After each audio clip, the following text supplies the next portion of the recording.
কোরআনে কারীম আল্লাহ তাআলা এক জায়গায় বলেন, ওয়ামান ইয়াশু আন যিকরির রহমান।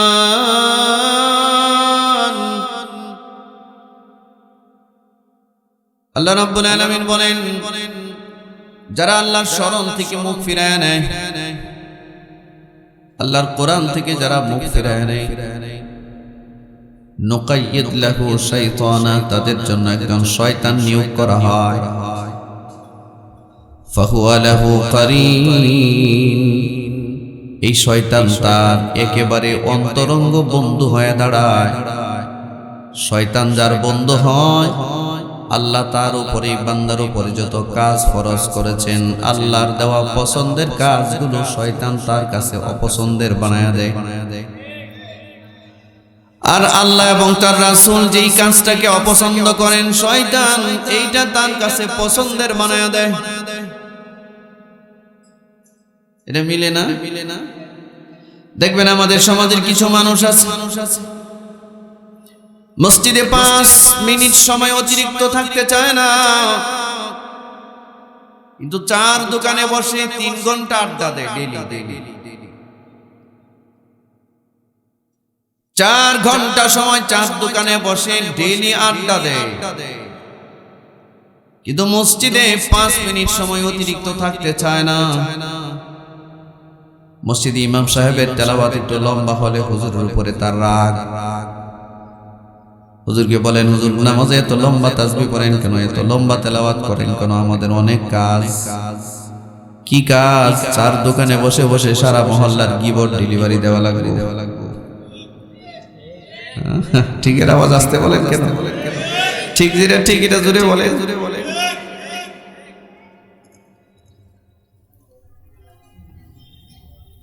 মসজিদের মধ্যে 5 মিনিট সে থাকতে রাজি না, আর থাকলেও তার মুখ বন্ধ না।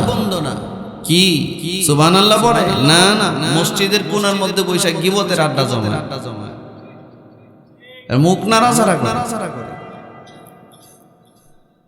4 দোকানে তো গিবতের আড্ডা আছেই। দেখবেন আমাদের দেশের 4 দোকানগুলোর মধ্যে এক ধরনের বুদ্ধিজীবী কীট পতঙ্গ যারা আছে, তারা বেশিরভাগ বসে আড্ডা দেয়। ঠিক না? ওরে বুদ্ধি আর বুদ্ধি, 4 দোকানে বসে এই মহল্লার, এই গ্রামের কার মেয়ে ভাগছে, কার ছেলে ভাগছে, কার বাড়ির কি সমস্যা, মনে হয় যেন বিবিসির নিউজ পড়তেছে সে। 4 দোকানে বসে বসে, ঠিক না? কথা বলেন না কেন? গিবত করা তাহলে আমাদের জন্য হালাল না? গিবত করা হালাল না হারাম? তো 4 দোকানে বসে গিবত করি কেন আমরা?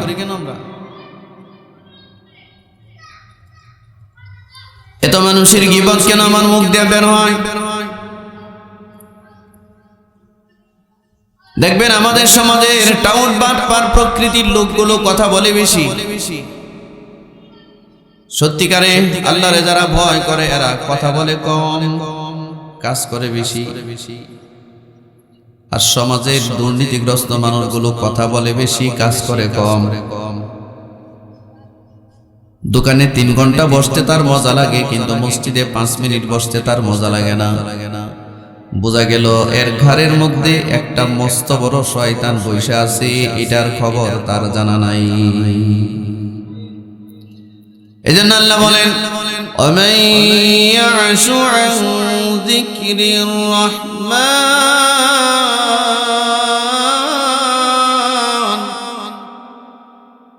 নুকাইয়িদ লাহু শাইতানা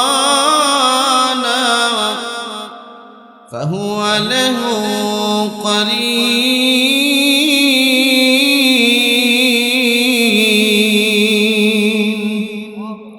আল্লাহ বলেন, শয়তান যে এর কাছে আসে জানে না, শয়তানের অন্তরকম বন্ধু হয়ে যায়। সব হালাল কাজ, পুণ্যের কাজ, নেক কাজ তার কাছে অসুন্দর বানায় দেয়, অপ্রয়োজনীয় বানায়। আর যত অসুন্দর কাজ, নাজায়েজ কাজ, হারাম কাজ, হারাম জায়গা, এটা তার কাছে বড় পছন্দের বানায়া দেয়। এই জন্যই আমাদের এখন আর মসজিদ ভাল লাগে না, ভাল লাগে দোকান। আপনাদের সামনে কোরআনুল কারীমের তৃতীয় নাম্বার সূরা সূরা আলী ইমরান। এই সূরার 102 নম্বর আয়াত আপনাদের সামনে তিলাওয়াত করেছি। হাদিসের অনেকগুলো কিতাব আছে, এর মধ্যে গুরুত্বপূর্ণ একটা কিতাব হচ্ছে মিশকাতুল মাসাবিহ। এই মিশকাত শরীফ থেকে এখানে হাদিস আপনাদের সামনে তিলাওয়াত করেছি। এই আয়াত এবং হাদিসকে সামনে রেখে উপকারী কিছু কথা, যেটা আপনাদের এবং আমার সহ দুনিয়া এবং আখিরাতের উপকার হয়, এমন কিছু জরুরি কথা যেন আল্লাহ আমার জবান থেকে বের করে দেন। আল্লাহ আমাদের সকলকে যেন আমলে পরিণত করবার তৌফিক দান করেন। আল্লাহ তাআলা ইরশাদ করছেন, বিসমিল্লাহির রহমানির রহিম, ইয়া আইয়ুহাল্লাযীনা আমানুত্তাকুল্লাহ। আল্লাহ বলেন, ইয়া আইয়ুহাল্লাযীনা আমানু। এটা একটা আয়াতের প্রারম্ভিক শব্দ। এটার অর্থ কেউ জানা আছে? কেউ বলতে পারবেন? ইয়া আইয়ুহাল্লাযীনা আমানু শব্দের অর্থ বলতে পারবেন? একজন দুইজন বললেন, বাকিরা বলতে পারলেন না। ইয়া আইয়ুহাল্লাযীনা আমানু শব্দের অর্থ হচ্ছে হে ঈমানদারগণ। সবাই বলেন, হে ঈমানদারগণ। এই ডাকটা কে দিয়েছেন? কাদেরকে দিয়েছেন? ঈমানদারদেরকে দিয়েছেন। ঈমানদার কারা? বলেন, আমরা ঈমানদার। আমরা ঈমানদার না? আমরা আল্লাহর অস্তিত্বে ঈমান রাখি না? ছোট্টবেলায় মক্তবে গিয়ে পড়ছি, আমানতু বিল্লাহি ওয়া মালাইকাতিহি ওয়া কুতুবিহি ওয়া রুসুলিহি। মনে আছে না? ওয়াল ইয়াউমিল আখিরি ওয়াল কদরি খাইরিহি ওয়া শাররিহি মিনাল্লাহি তাআলা ওয়াল বা'থি বা'দাল মাউত। আমানতু বিল্লাহি, ঈমান আনলাম আল্লাহর উপর, ওয়া মালাইকাতিহি, ঈমান আনলাম ফেরেশতাদের উপর, ঠিক না? ওয়া কুতুবিহি, ঈমান আনলাম সমস্ত কিতাবের উপর, ওয়া রুসুলিহি, ঈমান আনলাম সমস্ত নবী রাসূলদের উপর, ওয়াল ইয়াউমিল আখিরি, ঈমান আনলাম পরকাল দিবসের উপর, ওয়াল কদরি খাইরিহি ওয়া শাররিহি মিনাল্লাহি তাআলা, ঈমান আনলাম তাকদীরের ভালো মন্দের উপর, ওয়াল বা'সি বা'দাল মাউত, ঈমান আনলাম মরার পরে আল্লাহ আমাদেরকে পুনরায় আরেকটা জীবন দিবেন, পুনর্জীবিত হওয়ার উপর। এই যে ইসলামের ফান্ডামেন্টাল কিছু ম্যাটার, জরুরি কিছু মৌলিক বিষয়, এই কথাগুলোর উপর আমরা না বুঝেই মক্তবে গিয়ে মুখস্থ করছি, আর এটা স্বীকৃতি দিয়েছি এই কথাগুলোর উপর। এই জন্য আমরা ঈমানদার, আল্লাহ আমাদেরকে ঈমানদার বানিয়েছেন। আমরা বলি আলহামদুলিল্লাহ। বর্তমান পৃথিবীতে মানুষের সংখ্যা হলো 809 কোটি মানুষ। আপনাদের কি ধারণা এই 809 কোটি মানুষ সবাই ঈমানদার? আল্লাহ রাব্বুল আলামিন বর্তমান পৃথিবীতে মানুষ সংখ্যা 800 কোটির উপরে। এই 800 কোটির উপরে মানুষ সবাই ঈমানদার নয়। 1/3 মানুষ ঈমানদার, 3 ভাগের 1 ভাগ মানুষ ঈমানদার, এখনো 2 ভাগ মানুষ বেঈমান। অর্থাৎ 800 কোটির মধ্যে মাত্র 200 কোটি মানুষ ঈমানদার মুসলমান, বাকি 600 কোটি মানুষ বেঈমান, ডিসবিলিভার্স, আনবিলিভার্স, অবিশ্বাসী, এক কথায় অমুসলিম, কাফের। এটা সোজা কথা যেটা। এই 600 কোটি মানুষ কিন্তু এই ডাকের অন্তর্ভুক্ত না। এখানে শুধুমাত্র আল্লাহ তাআলা ঈমানদারদেরকে ডাকছেন, ইয়া আইয়ুহাল্লাযীনা আমানু বলে, হে ঈমানদারগণ বলে। এটা এই সমাজের ঈমানদারদের ভিতরে 100 ঈমানদারের ভিতরে 2-3 জন খবর রাখে, বাকিরা খবরও জানে না, বলতে পারে না ইয়া আইয়ুহাল্লাযীনা আমানু শব্দের অর্থ কি এটা বলতে পারে না। এই যে 200 কোটি মানুষ, এদেরকে ডাক দিয়ে আল্লাহ আলাদা করছেন, 800 কোটি মানুষ থেকে আলাদা করছেন। ইয়া আইয়ুহাল্লাযীনা আমানু বলে ঈমানদারদেরকে কোরআন মাজিদে আল্লাহ 89 বার ডাকছেন, 89 বার, 89 আয়াত নাযিল করেছেন আল্লাহ।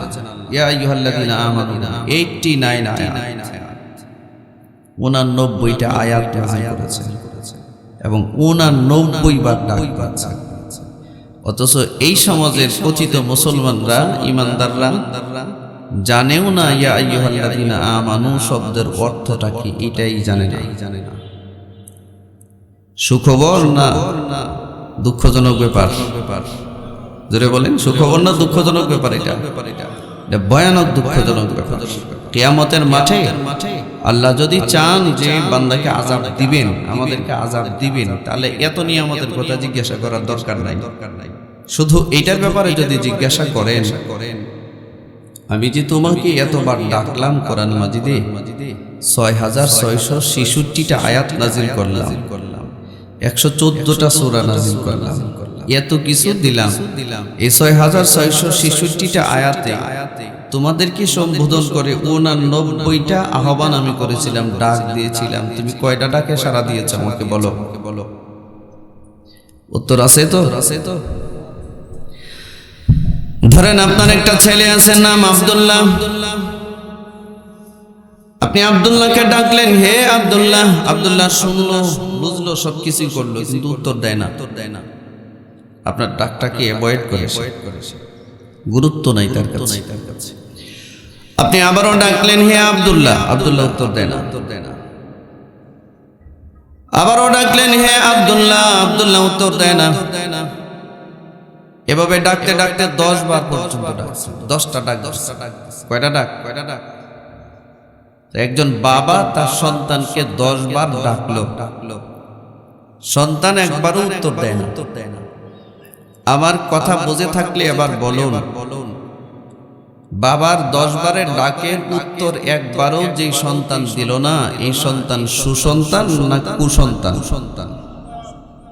সুসন্তান, কুসন্তান। আদবওয়ালা না বিয়াদব? কত পার্সেন্ট বিয়াদব? হ্যাঁ, এটা জুড়ে বলেন, কত পার্সেন্ট বিয়াদব? একদম পিওর 100% বিয়াদব। এটা আমরা বলবো। নিজের সন্তানকে 10 বার ডাকলে যদি জবাব না দেয়, আমরাই তাকে বিয়াদব বলে সম্বোধন করি। তো আল্লাহ যে তার বান্দা ঈমানদারদেরকে 89 বার আপনাকে ডাকলো ঈমান দিয়ে, আপনি তো ডাকের জবাবও দিলেন না, জানেনও না। তো এবার বলেন তো আমরা তাহলে কি হতে পারি? রাগ করলেন নাকি? বলেন তাহলে আমরা কি? আমরা কি বিয়াদব নই? বলেন, আমরাও তো বিয়াদব।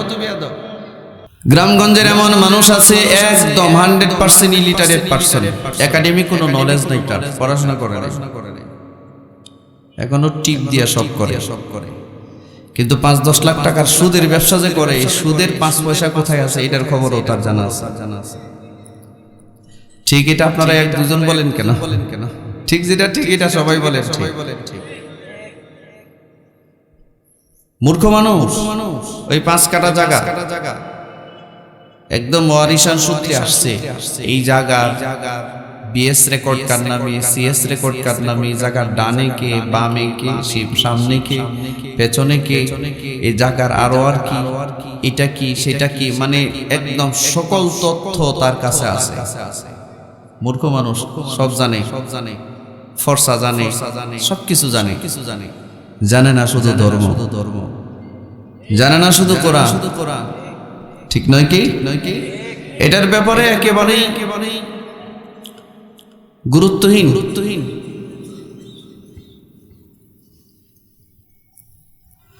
এগুলো আমাদের অপূর্ণতা, এগুলো সমস্যা, যার কারণে কোরআন থেকে আমরা দূরে সরে যাওয়ার কারণে আমাদের ঘাড়ের মধ্যে শয়তান সাওয়ার হয়েছে। শয়তান কোরআনে কারীম আল্লাহ তাআলা এক জায়গায় বলেন, ওয়ামান ইয়াশু আন যিকরির রাহমান,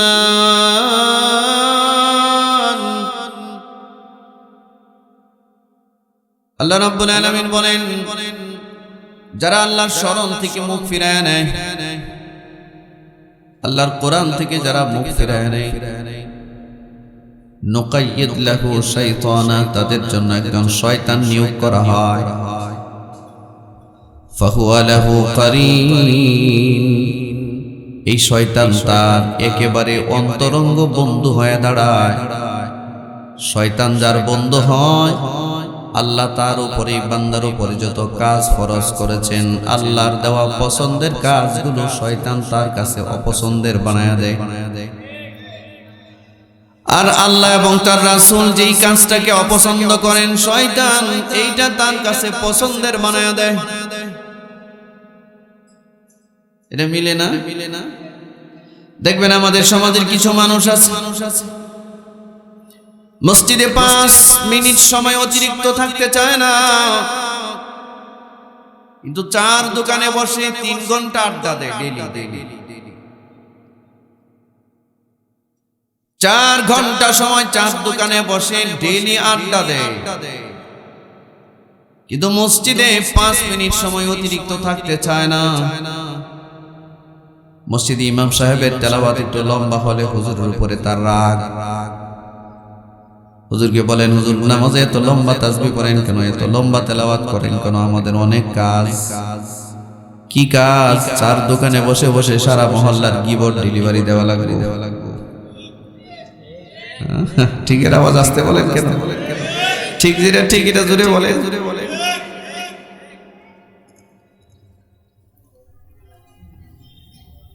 মসজিদের মধ্যে 5 মিনিট সে থাকতে রাজি না, আর থাকলেও তার মুখ বন্ধ না। কি সুবহানাল্লাহ পড়ে না? না, মসজিদের কোণার মধ্যে বৈশাখ গিবতের আড্ডা জমায়, আর মুখ নাড়াচাড়া করে। 4 দোকানে তো গিবতের আড্ডা আছেই। দেখবেন আমাদের দেশের 4 দোকানগুলোর মধ্যে এক ধরনের বুদ্ধিজীবী কীট পতঙ্গ যারা আছে, তারা বেশিরভাগ বসে আড্ডা দেয়। ঠিক না? ওরে বুদ্ধি আর বুদ্ধি, 4 দোকানে বসে এই মহল্লার, এই গ্রামের কার মেয়ে ভাগছে, কার ছেলে ভাগছে, কার বাড়ির কি সমস্যা, মনে হয় যেন বিবিসির নিউজ পড়তেছে সে। 4 দোকানে বসে বসে, ঠিক না? কথা বলেন না কেন? গিবত করা তাহলে আমাদের জন্য হালাল না? গিবত করা হালাল না হারাম? তো 4 দোকানে বসে গিবত করি কেন আমরা?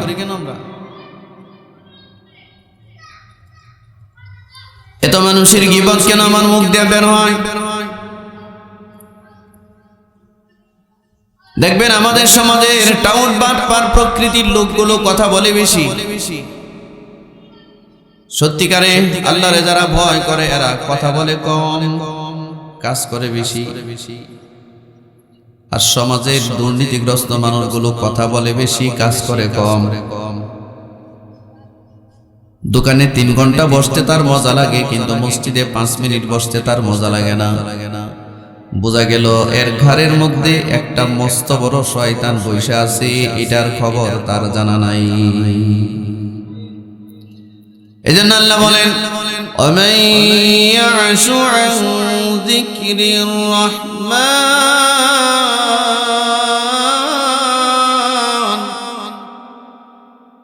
নুকাইয়িদ লাহু শাইতানা ফাহুয়া লাহু কারীন।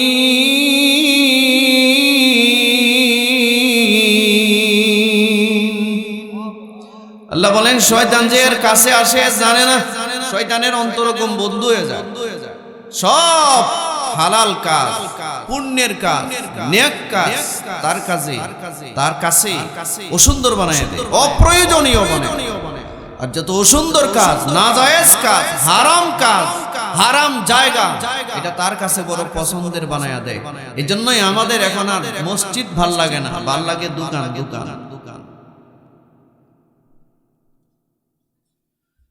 আপনার আমার নবী বলেছেন, মসজিদ হলো দুনিয়ার সবচেয়ে উৎকৃষ্ট জায়গা। ঠিক কিনা জোরে বলেন? আর বাজার জোরে বলেন, বাজার। তা আপনারা তো খালি বাজারে টানে, আপনারা খালি চার দোকানে টানে।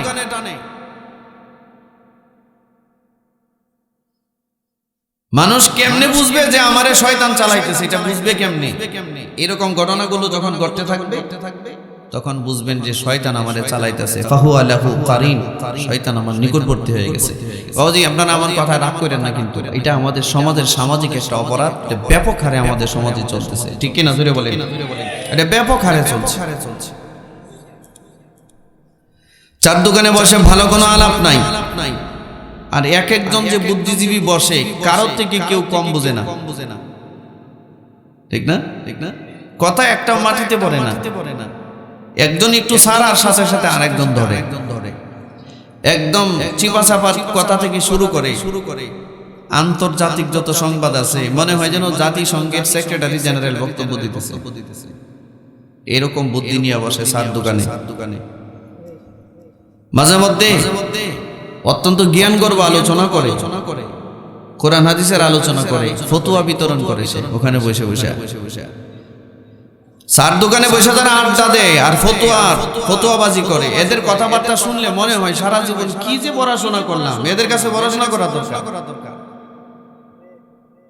এমন আলাপ সালাপ ওখানে বসে ভালোভাবে খোঁজ নিয়ে দেখেন সুদের ব্যবসা করে। দোকানে বসে যারা ফতুয়াবাজি করছে, দোকানে বসে যারা নানান গীবত আর শিকায়াত করছে, খোঁজ নিয়ে দেখেন সুদের ব্যবসা করে। এই জাতীয় মানুষ চার দোকানগুলো গরম করে। রাগ করতেছেন নাকি আপনারা? রাগ করেন না। আমার ভাই আগে যিনি বয়ান করছেন উনি মিষ্টি বয়ান করছেন, আমি মিষ্টি বয়ান হয়তো হবে না আমার, কিছু সমাজের সাথে সম্পৃক্ত তিক্ত কিছু কথা নিয়ে হয়তো আলোচনা হবে। আমি যে আয়াতের মধ্যে যেটা তর্জমা করছিলাম, এই যে আল্লাহ ডাকলেন ইয়া আইয়ুহাল্লাযীনা আমানু বলে 89 বার, 89টা আয়াত নাযিল করছেন আল্লাহ। 89টা আয়াত, 89টা ডাক দিয়েছেন আল্লাহ আপনারে। আপনি একটা ডাকের খবরও রাখলেন না, জানেনও না। আপনি কি মনে করেন যে আল্লাহ মানুষকে এমনি এমনি ডাকছেন কোনো প্রয়োজন ছাড়া? আল্লাহ তাআলা কখনো কখনো ঈমানদের দিকে ডেকে কখনো আদেশ করেছেন, কখনো নিষেধ করেছেন, কখনো বলেছেন এই কাজটা করো, কখনো বলেছেন এই কাজটা ছাড়ো। যেমন আমার তেলাওয়াতকৃত আয়াতে আল্লাহ তাআলা একটা আদেশ করেছেন, একটা নিষেধ করেছেন। আদেশের মধ্যে একটা আদেশ হলো আল্লাহ বললেন ইয়া আইয়ুহাল্লাযীনা আমানু, হে ঈমানদাররা, ইত্তাকুল্লাহ, আল্লাহকে ভয় করো। কারে ভয় করো? যদি বলুন ভয় করার দরকার কারে? পরিমাণ কতটুক, ভয়ের পরিমাণ কতটুক? আল্লাহ বলেন হাক্কা তুকাতিহি, ভয় করার মতো ভয় করো। আল্লাহ যত বড়, আল্লাহর শান মান মর্যাদা অনুযায়ী আল্লাহরে ভয় করো। আপনারা বলুন আল্লাহর বড়ত্ব কতটুক? আল্লাহর চেয়ে বড় আরো কোনো সত্তা আছে নাকি? আল্লাহ এমন জানেন আর কেউ তা জানে না। আল্লাহ এমন দেখেন আর কেউ তা দেখে না। আল্লাহ এমন শোনেন, এই শোনা আর কেউ শোনে না, ঠিক না?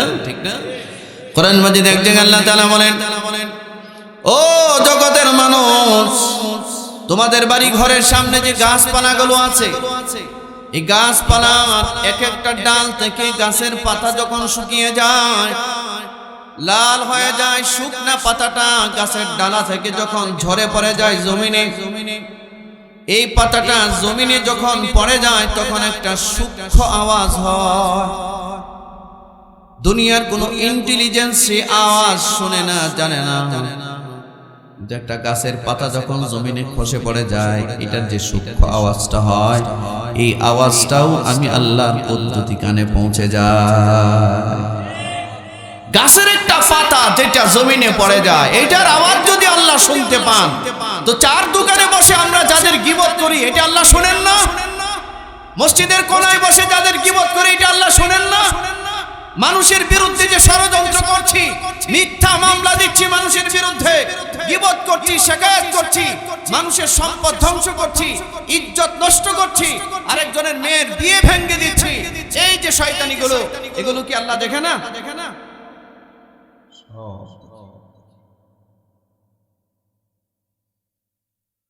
পৃথিবীর কোন পুলিশ দিয়া মানুষ ভালো করা যায় না। পুলিশ, র্যাব, আর্মি, বিজিবি এগুলো দিয়ে মানুষ ঠিক করা যায় না। সাময়িক মানুষ সোজা থাকে, কিন্তু একা হইলে আবার অপরাধ শুরু করে, ঠিক কিনা জোরে বলে? সত্যিকারে কোন ব্যক্তির ভেতরে যদি আল্লাহর ভয় বিদ্যমান থাকে, তার জন্য পুলিশের দরকার পড়ে না, তার জন্য র্যাবের প্রয়োজন নাই, আইন শৃঙ্খলা রক্ষাকারী বাহিনীর কোনো প্রয়োজন নাই। কারণ সে ভয় করে এমন এক সত্তাকে, যিনি সব সময় ছিলেন, আছেন, তিনি থাকবেন, তার কোনো ঘুম নাই, তিনি খান না, তিনি ঘুমান না, তিনি 24 ঘন্টা বান্দাকে তার চোখের সামনে রাখে, ঠিক না? 24 ঘন্টা বান্দা তার চোখের সামনে। আল্লাহর ভয় আমাদের ভিতরে না থাকবার কারণে হাজারো পাপ আমাদেরকে গ্রাস করেছে। আল্লাহ রাব্বুল আলামিন বলেন, শোনো, এই জন্য আমি তোমাদেরকে আদেশ করলাম, ইত্তাকুল্লাহা হাক্কা তুকাতিহি, আল্লাহরে ভয় করো, ভয় করার মতো ভয় করো, মুখে মুখে না, হৃদয়ে ভয় করো। এটা 1 নাম্বার আদেশ। আর একটা নিষেধ হলো, ওয়ালা তামুতুন, অবশ্যই মৃত্যুবরণ করবা না, ইল্লা তবে আনতুম মুসলিমুন, পরিপূর্ণ মুসলমান না হয়ে, আত্মসমর্পণকারী না হয়ে মৃত্যুবরণ করবা না। 100% সারেন্ডার করার আগ পর্যন্ত আল্লাহর হুকুমের সামনে এই মানুষটা কোনোদিন মুসলমান হয় না। এখন কথা হচ্ছে, মুসলমান কাকে বলা হয়? ওয়ালা তামুতুন্না ইল্লা ওয়া আনতুম মুসলিমুন। আল্লাহ রাব্বুল আলামিন বলেন, অবশ্যই মুসলমান না হয়ে মরবা না। এটার অর্থ হলো, আল্লাহ তোমার উপরে যত আদেশ নিষেধ জারি করেছেন, এই আদেশ নিষেধগুলো শতভাগ মেনে নাও। আল্লাহ তোমার জন্য যা হালাল করেছেন, হালালটাকে হালাল হিসেবে মানো। আর আল্লাহ তোমার উপরে যা হারাম করেছেন, হারামকে বিনা প্রশ্নে ছেড়ে দিবা, বর্জন করবা, তবেই তুমি হইবা একজন ভালো মুসলমান। আমি কি কথা বুঝাইতে পারছি আপনাদেরকে? আল্লাহর দেওয়া হালাল হারামের বিধান, সীমারেখা, হুদুদিল্লাহ যারা মানে না, পালন করে না, এরা 50 বার হজ করলে হজ হিসাব হয় না। এরা সারা রাত ব্যাপী দাঁড়ায়া 100 বছর পর্যন্ত তাহাজ্জুদের নামাজ পড়লেও তার এই মুসলমান বলা যায় না। হালাল হারামের বিধান মানতে হয়। যেমন আল্লাহ তাআলা মুসলমানদের জন্য হালাল করেছেন, বেচা কিনাটাকে আল্লাহ হালাল করেছেন, ক্রয় বিক্রয়, ব্যবসা বাণিজ্য, ঠিক কিনা? ব্যবসা বাণিজ্যে হালাল করলেন কে? ওয়া হারামার রিবা, আর সুদটাকে হারাম করলেন কে? আল্লাহ। কিন্তু আমাদের সমাজে দেখবেন, এই সমাজে এমন কিছু মুসলমান পাওয়া যায়, নামাজও যেমনে পড়ে, পাশাপাশি সুদের ব্যবসাও এমনি করে। নামাজও পড়ে, আবার সুদের ব্যবসাও করে। হ্যাঁ, ভয়াবহ ব্যাপার। নামাজের বাড়ি হইল জান্নাত, আর সুদখোরের বাড়ি হইল জাহান্নাম, ঠিক কিনা জোরে বলেন? আল্লাহ রাসূল বলেছেন, সুদখোরের 70টার মতো পাপ। সর্বনিম্ন পাপ হলো সুদখোরের জন্য তার মার সাথে জিনা করার পাপ। আপনারা যদি ঘুমাইতেছেন সুবহানাল্লাহ বলবেন, আলহামদুলিল্লাহ বলবেন, না নাউজুবিল্লাহ বলবেন? মুখ খুলেন না দি, রোগীর সংখ্যা বেশি নাকি? নাউজুবিল্লাহ জোরে বলেন। বলেন আমাদের সমাজে কিছু মানুষ যে এরকম তার সুদের ব্যবসা আছে, এরকম নামাজও আছে। আছে না? ঘটনা কি? সুদও খান আবার নামাজও পড়ে। আপনার মন যেমনি চাই এমনি ইবাদত করলে হবে? রাসূলুল্লাহ সাল্লাল্লাহু আলাইহি ওয়াসাল্লাম বলেছেন সুদখোরের 2 নাম্বার শাস্তি হলো যেই লোক 1টা টাকা সুদের লেনদেন করবে, ট্রানজাকশন করবে, আল্লাহ রাসূল বলেন সে যেন তার মার সাথে 36 বার জিনার গুনাহ করলো। 1টা টাকা। সুদখোরের 3 নাম্বার শাস্তি আল্লাহ তাআলা বলেন فَإِن لَّمْ تَفْعَلُوا فَأْذَنُوا بِحَرْبٍ مِّنَ اللَّهِ وَرَسُولِهِ। আল্লাহ বলেন সুদখোরের অপশন 2টা, হয় সুদের ব্যবসা তার ছাড়তে হবে, নতুবা আল্লাহ এবং তার রাসূলের সাথে যুদ্ধ করার প্রস্তুতি নিতে হবে। যুদ্ধ করা যাবে তো? শক্তি অনেক বেশি না? আল্লাহর সাথে যুদ্ধ করা যাবে না? বিড়ি টিড়ি খাই তো শরীরে এনার্জি আছে, পারবেন মনে হয় যুদ্ধ করে আল্লাহর সাথে? না। আল্লাহ বলছেন সুদখোরের অপশনেই অবশ্যই সুদ ছাড়তে হবে, নতুবা আল্লাহ এবং তার রাসূলের সাথে যুদ্ধ করার প্রস্তুতি নিতে হবে। সুদখোরের 4 নাম্বার শাস্তি, আপনারা কি মাইন্ড করতেছেন? সমস্যা আছে নাকি? সুদখোরের 4 নাম্বার শাস্তি আল্লাহ তাআলা বলেন আল্লাযীনা ইয়াকুলুনা আর-রিবা, আল্লাযীনা যারা ইয়াকুলুনা খায় আর-রিবা, রিবা মানে কি? লা ইয়াকুমুন, এরা দাঁড়াবে না, ইল্লা তবে কামা ইয়াকুমুল্লাযী ইয়াতাখাব্বাতুহুশ শাইতানু মিনাল মাস। সমাজের কোন মানুষকে যদি শয়তান কখনো স্পর্শ করে, জিনে যদি আসর করে, জিনে ধরা রোগী দেখছেন না? আছে না? নরম মানুষ, হালকা পাতলা মানুষ ধাক্কা দিলে কয়েকবার পড়ে যায়, কিন্তু তারে যদি জিনে ধরে, ভূতে ধরে, দেখবেন তার শরীরে কি এমন শক্তি আসে, 10 জন 20 জন শক্তিশালী মানুষ মিলিয়েও তারে ধরে রাখা যায় না। ঠিক না? ধরে বলেন। সে ছুটে চলে যেতে চায়। জিনে ধরা রোগী মা চিনে না, বাবা চিনে না, ভাই চিনে না, বোন চিনে না, স্বামী চিনে না, স্ত্রী চিনে না, সন্তান চিনে না, পাগলামি করে, মাতলামি করে, ছুটে চলে যেতে চায়। কোথায় যেতে চায় ঠিকানা তার জানা নাই। ঠিক না? ধরে বলেন। জিনে ধরা রোগী সব ছুটে চলে যেতে চায়। এটা জিনে ধরা রোগীর একটা আলামত। আল্লাহ বলেন জিনে ধরা রোগী যেমন মাতাল হয়, পাগল হয়, সুদ খেয়ে খেয়ে যারা মরে যায়, এই মার্কা মারা সুদখোরদেরকে আমি কিয়ামতের দিন কবর যখন ফেটে যাবে, ওয়াইদাল কবর বুরসিরাত, কবর যখন ফেটে যাবে আর কবর থেকে সে উঠে দাঁড়াবে, তখন সে জিনে ধরা রোগীর মতো পাগল আর মাতাল হিসেবে কবর থেকে উঠে দাঁড়াবে। এ হলো সুদখোর। আজকে সমাজে সুদখোররা কথা বেশি বলে, কথা বেশি। সুদখোরদের জানা দরকার। কোরআন মাজিদে সূরা বাকারা 275 নম্বর আয়াতের তরজমা করলাম আমি। এখন যে শাস্তিটার কথা বললাম, এটা সুদখোরের 4 নম্বর শাস্তি। সুদখোরের 5 নম্বর শাস্তি হলো আল্লাহ বলেন ইয়ামহাকুল্লাহুর রিবা। আল্লাহ বলেন সুদখোররে জানায়া দাও, সুদখোর যা সুদে ব্যবসা করে, উপার্জন করে, সেই উপার্জিত সম্পদ এবং সুদখোরকে সহ আমি আল্লাহ ধ্বংস করে দিব। আপনারা এবার আমার কথা বুঝে থাকলে বলেন, আল্লাহ যদি কাউকে ধ্বংস করে দিতে চায় তাহলে তাকে রক্ষা করার কে কি আছে দুনিয়া? আছে কেউ? মানে শেষ সুদখোর। আপনারা অনেকে বলবেন হুজুর ব্যাপারটা বুঝলাম না। আপনারা বলেন সুদখোরে আল্লাহ ধ্বংস করে, আর আমরা দেখতেছি সুদখোর খালি সম্পদ বাড়ে, ঠিক না?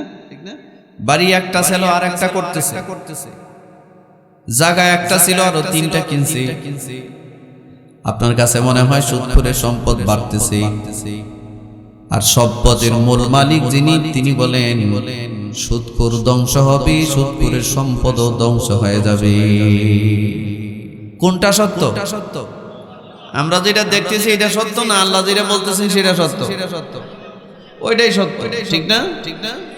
সুদখোরের ছেলে একটা, 3টা ছেলে, একটা মেয়ে। ছেলে 3টার মধ্যে একটা খায় মদ, একটা খায় ইয়াবা, আর একটা খায় গাঁজা, খেলে জুয়া। মেয়ে একটা গেছে গা সিল্লা দিতে। সিল্লা বলতে কি বুঝছেন? তাবলীগের সিল্লা?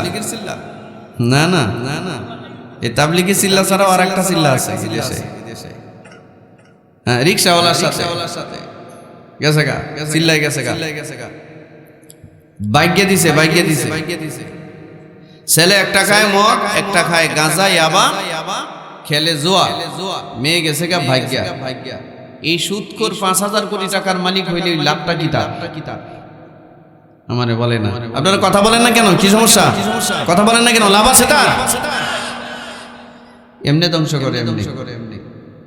আর এই সুদখোর মরার আগে এমন বিপদে ফেলবে আল্লাহ, বাংলাদেশে তো আর চিকিৎসা নাই। এই দেশ ছাইরা চলে যেতে হবে চিকিৎসা করতে। ইন্ডিয়া যাবি, ওখানেও নাই। থাইল্যান্ড, সেখানেও নাই। এয়ার অ্যাম্বুলেন্সে করে সিঙ্গাপুর যাইতে হবে। সিঙ্গাপুর এলিজাবেথ হসপিটালে 1 সপ্তাহ শুয়ে থাকতে হবে। 40 বছরের সুদে যা কামাইছে 1 সপ্তাহে তার দিয়ে আসতে হবে। হ্যাঁ, পরে লাশ আনার টাকা নেই। পরে লাশ আনা, এইটারে বলে ইয়ামহাকুল্লাহুর রিবা। আমি ধ্বংস করি সুদ করে, আমি ধ্বংস। আল্লাহ যদি কাউরে ধ্বংস করে দিতে চায় তার রক্ষার আর কোনো রাস্তা নাই। এই জন্য হালাল হারামের বিধানটা মানতে হয়।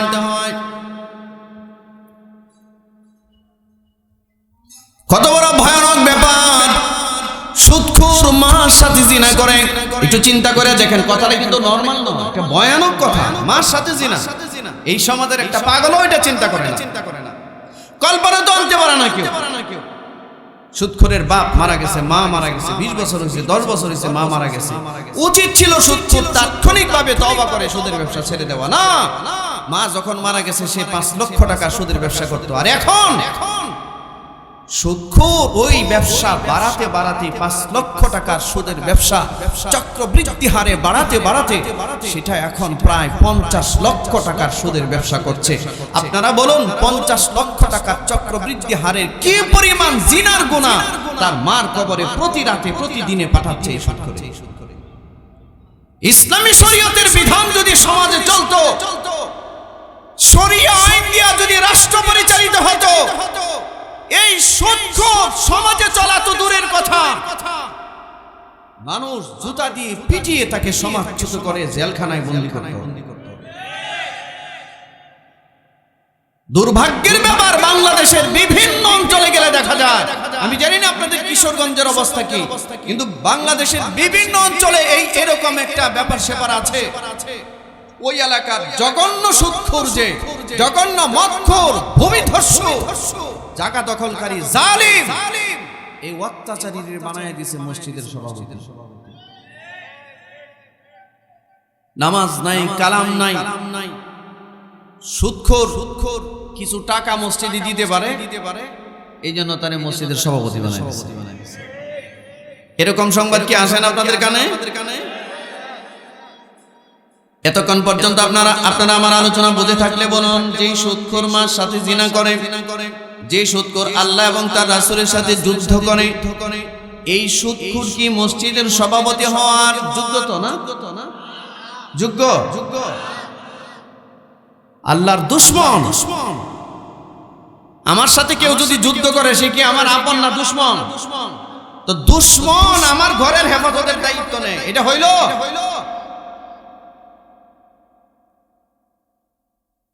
লানত, অভিশাপ ওই মহল্লাবাসীর উপর, ওই কমিটির লোকজনের উপর, যে কমিটির লোকেরা একটা কাট্টা সুৎখোরকে মসজিদের সভাপতি বানাইছে। অভিশপ্ত, অভিশাপ ওই মহল্লাবাসীর উপর।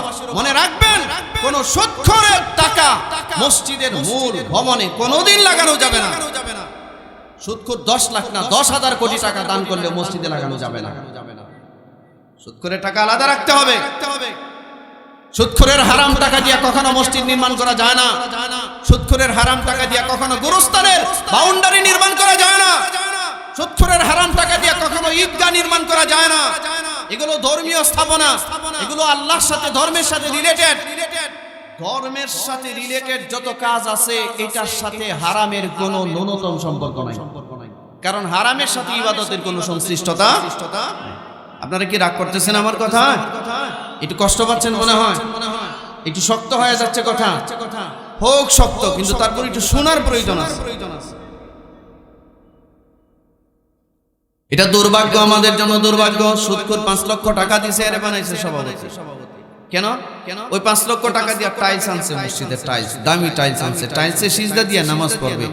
এ বন্ধু, আপনাকে কে বললো সুৎখোরের টাকা দিয়ে টাইলস আনতে আর ওই টাইলসে সিজদা দিতে?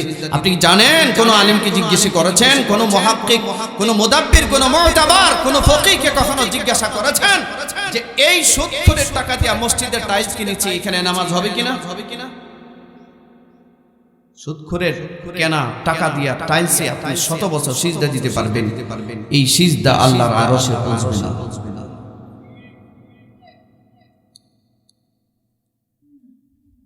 আপনারা আমার নবী মহানবী মুহাম্মদুর রাসূলুল্লাহ সাল্লাল্লাহু আলাইহি সাল্লাম যে মসজিদে নামাজ পড়তেন, এই মসজিদ ছিল খেজুর পাতার ছাউনি। কিসের ছাউনি? বৃষ্টি হইলে সরাসরি পানি পড়তো। নামাজের সময় হইলে আল্লাহর নবী যখন নামাজ পড়তেন, সাহাবায়ে কেরাম যখন নামাজ পড়তেন, সিজদা দিতেন। এই সিজদাটা যেখানে দিতেন কাদা, সিজদা দিতেন নবীজির কপাল মোবারকের মধ্যে কাদা লাগতো, সাহাবায়ে কেরামদের কপালে কাদা লাগতো। সিজদা পড়তো কাদা, আর সিজদা পৌঁছাতো আল্লাহর আরশে। আর এখন দামি মখমলের দামি কার্পেটে, দামি টাইলসে সিজদা হয়। যেমন সিজদা আছে এমন সুদের ব্যবসাও আছে, যেমন সিজদা আছে এমন ঘুষও আছে, যেমন নামাজি আছে সমাজের মধ্যে এমন চুগলখোরও আছে। আছে না? কথা বলেন না কেন?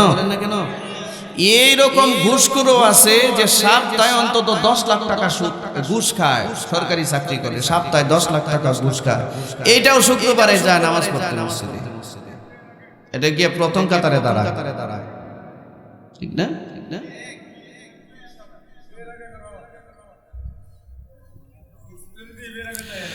আমার প্রিয় ভাইরা, এটা আমাদের জন্য দুর্ভাগ্য, দুঃখজনক ব্যাপার।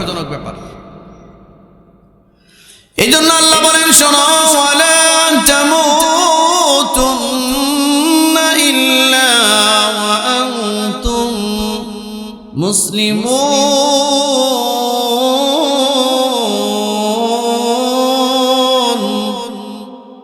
একটু জবান খুলে বলেন আল্লাহু আকবার, আর একটু জোরে বলেন আল্লাহু আকবার।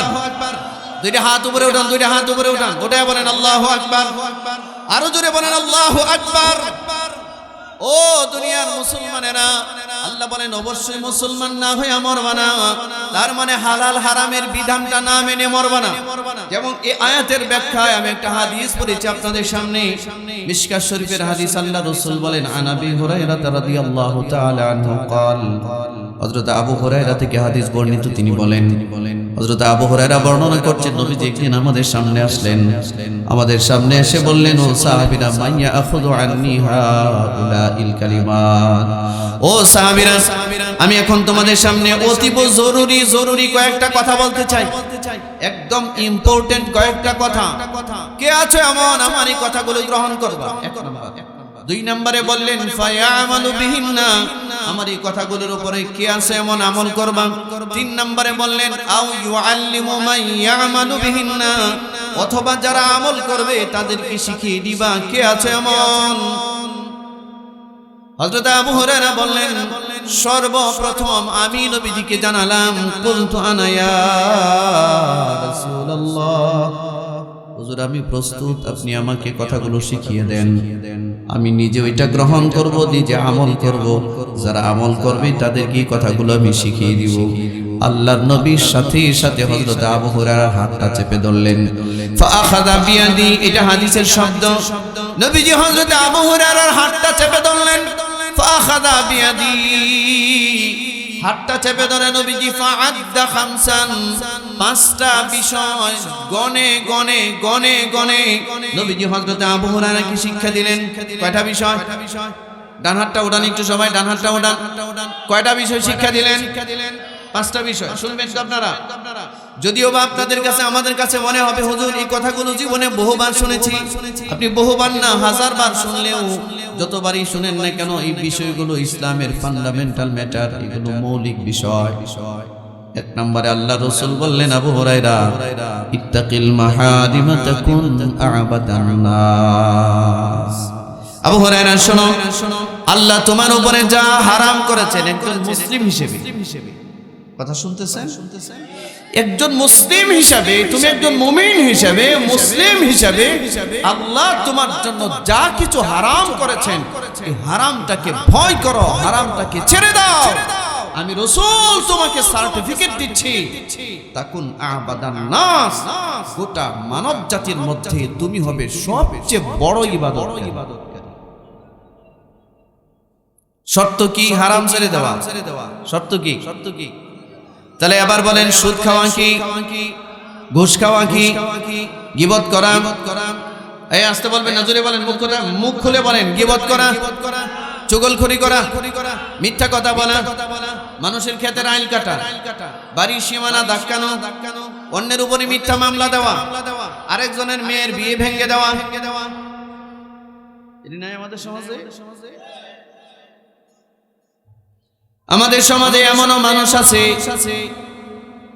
বুড়া মিয়া, পাশের বাড়িওয়ালার মেয়েটার বিয়ে ঠিক হয়েছে আগামী সপ্তাহে বিয়ে, শুক্রবারে বিয়ে, কেমনে কেমনে শুনছে বুড়ার ঘুম হারাম হয়ে গেছে, নিজের টাকা দিয়া ভাড়া করেছি ইঞ্জিনিয়ার ছেলের বাড়িতে গেছে, গিয়া সত্য মিথ্যা মিলাইয়া একটা পেজ গোজ লাগাইয়া বিয়েটা ভেঙে দিয়ে আসছে।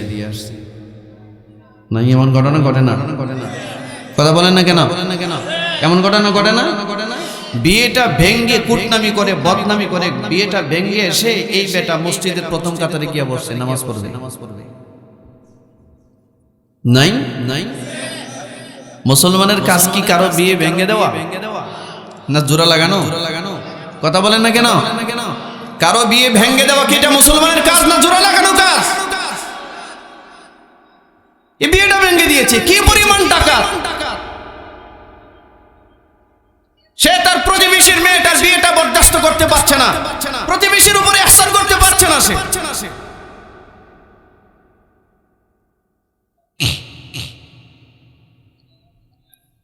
এরকম মানুষ আমাদের সমাজে অভাব নাই। দেখবেন 2-3টা মহিলা এক জায়গায় হইলে আর শয়তান আসার দরকার নাই। কথা বল, আপনাদের এখানে কি মহিলাদের বয়ান শোনার কোনো ব্যবস্থা আছে নাকি, না গড়দুয়ার থেকে শুনতেছে? প্যান্ডেল আছে? ও পাশে প্যান্ডেল? হ্যাঁ মা বোনরা শোনেন, কান খুলে শোনেন। নাই নাই, দেখবেন মহিলা 1-2টা এক কানে হইলে উপায় নাই আর। এত কথা যে তারা কোত্থেকে আনে আল্লাহ জানে, আল্লাহ জানে, আল্লাহ জানে এই কথা কোত্থেকে বের হয়। স্বামীর আলাপ, সারা বাড়ির আলাপ, দিনের আলাপ, রাতের আলাপ, স্বামীর দুর্বলতার কথা, লানত ওই মহিলার উপর, অভিশপ্ত ওই নারী, ওই স্ত্রী, যেই স্ত্রী তার স্বামী সমস্যার কথা অন্যের কাছে বলে বেড়ায়। অভিশপ্ত ওই স্বামী যে তার স্ত্রীর সমস্যার কথা অন্যের কাছে বলে বেড়ায়, অভিশপ্ত ওই স্বামী। কিছু মানুষের ব্যক্তিগত পার্সোনাল কিছু বিষয় আছে যেটা অন্যের সাথে কখনোই শেয়ার করা যায় না, ঠিক কিনা জোরে বলে।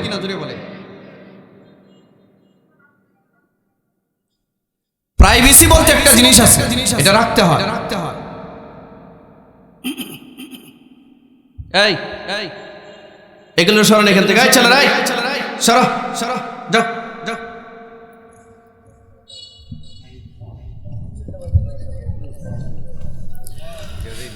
সম্মানিত ভাইয়েরা আমার, মা বোনদের কেউ কিছু একটা বলতে হয়, একটু বলি। এরকম তো আমরা বললাম, একটু তারারে একটু বলি নাকি নাকি। দেখেন কি অবস্থা। আমাদের দেশে বউ শাশুড়ির সম্পর্কটা অনেক মধুর না? মনে হয় যেন রাশিয়া আর আমেরিকা যুদ্ধ লাগছে, সাপ আর বিজির মতো। কেউ কাউরে দেখতে পারে না। কথা বলেন না কেন? অথচ দুজনে নামাজ পড়ে, দুইজনে জান্নাতে যাইতে চায়। সমস্যার শেষ নাই, সমস্যার শেষ নাই। বাচ্চা একটা পেটে আসছে, মহিলা তার স্বামীরে বলতেছে আমার ওয়াল যত বড় এত বড় একটা টেলিভিশন কিনে দাও আর ওয়াইফাই লাইন নামায় দাও। আমার তো এখন পেটে বাচ্চা, বাইরে যাইতে পারবো না, হাঁটতে পারবো না, আমি ভিতরে বসে বসে দুনিয়ার আকাম কুকাম যা আছে সব যেন দেখতে পারি, এটার সুব্যবস্থা করে দাও। আর স্বামী ওই রকম 2 নাম্বার, বউ যেমনে বলছে ঠিক এমনি করছে। আর বাচ্চাটা পেটে নিয়ে বউ ইন্ডিয়ান যত বিবস্ত্র উলঙ্গ সিনেমা আছে সব দেখছে, যত হারামখোরের সিনেমার দৃশ্য আছে সব দেখছে, মদখোর, গাঁজাখোর, ইয়াবাখোর, চরিত্রহীনদের দৃশ্য দেখে এই বাচ্চা একটা পেটে রাইখা এটারে ভূমিষ্ঠ করছে। বাচ্চা আসছে দুনিয়ায়, দেখেন না এখনকার বাচ্চারা কি করে দুনিয়াতে আইসাই মোবাইল না দিলে হ্যাঁ মাথা বাড়িতে ঘুরে যায়, খাবে না। আপনাদের কিশোরগঞ্জে কি এরকম রোগী নাই? খাবে না, বাচ্চা খাবে না, মনে হয় যেন মার পেটের ভিতরে প্রশিক্ষণ দিয়ে আসছে মোবাইল দেখা। ঠিক না? ও মা, বাচ্চাটারে কেন এমন নষ্ট করলেন? বাচ্চা একটা পেটে আসলে পরে মা যা খায়, যা পড়ে, যা দেখে, যা বলে, যা শুনে, সমস্ত কিছুর প্রতিক্রিয়া বাচ্চার উপরে পড়ে। মানাকিবে আব্দুল কাদের জিলানী রাহিমাহুল্লাহ বড় একটা কিতাব আছে, ওই কিতাবে আব্দুল কাদের জিলানীর জিন্দেগির কথা আসছে। আব্দুল কাদের আম্মা বলেন, আব্দুল কাদেরের আম্মা বলেন, আমার আব্দুল কাদের পেটের মধ্যে আসার আগে এবং পরে, পেটে আসার পরে নয়, আসা এবং পরেও আমার জীবনে আমি হারাম কোন দৃশ্য আমি আমার চোখ দিয়া দেখি নাই। আমার আব্দুল কাদের পেটে আসবার পর কোনদিন কোন গীবত আমি শুনি নাই, কারো গীবত আমি এক মুহূর্তের জন্য করি নাই, কোন মানুষের অকল্যাণ হয় এমন কোন কাজ আমি করি নাই, কোন হারাম খাবার বিন্দু পরিমাণ আমি মুখে নেই নাই। এত তেলাওয়াত করতাম আমার আব্দুল কাদেরকে পেটে নিয়ে, এত তেলাওয়াত করতাম, মাঝে মধ্যে ক্লান্ত হয়ে যখন আমার মুখ বন্ধ হয়ে যেত, আমি নীরব হয়ে যেতাম, আমি টের পেতাম আমার পেটের ভিতর থেকে গুনগুন গুনগুন করে তেলাওয়াতের আওয়াজ আসতেছে। পেটের ভিতরে তেলাওয়াতের আওয়াজ শুনি আমি অনুভব করতে পারছি আমার সন্তান আমার পেটের মধ্যেই যেন কেমন তেলাওয়াতের এক আওয়াজ চলছে। আরো মারাত্মক কথা, ও জগতের মহিলারা কান খুলে শুনুন।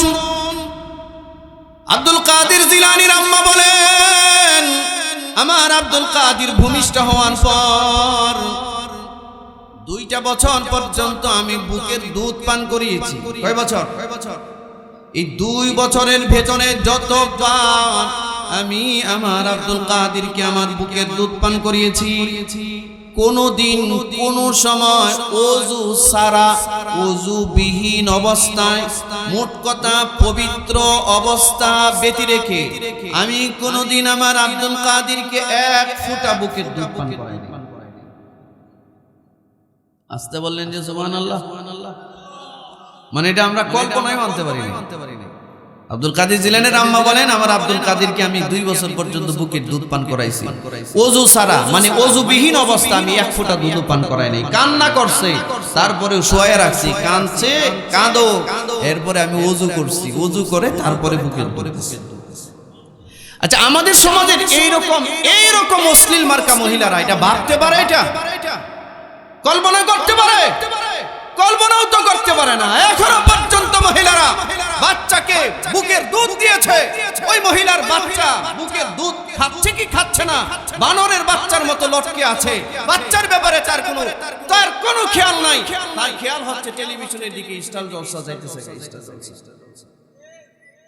খেয়াল হইলো স্টার জলসা। এই মহিলার ঘর থেকে কি আব্দুল কাদের জিলানী হবে? কি হবে? কি হবে বলেন? এরশাদ সিকদার হবে, এরশাদ সিকদার, পিচ্চি হান্নান হবে, কালা জাহাঙ্গীর আসবে, ঠিক না? মা বাবার অবাধ্য সন্তান আসবে, মা বাপরে পিটায়া বাড়ি থেকে বের করবে।